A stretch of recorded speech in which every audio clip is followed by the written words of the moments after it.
How to get random element from array in JavaScript. First, we'll need an array. So let R equals an array with 1, 2, and 3.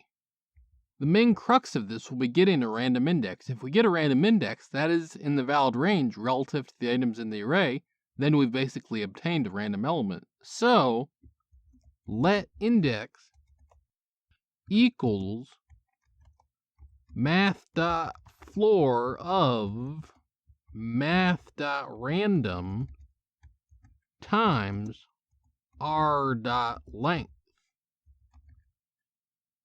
What this call says is basically generate a random integer from index 0 to 1 short of the length of the array. How is that what the call says? Math.random generates a random float from 0 to 1, with 1 non-inclusive.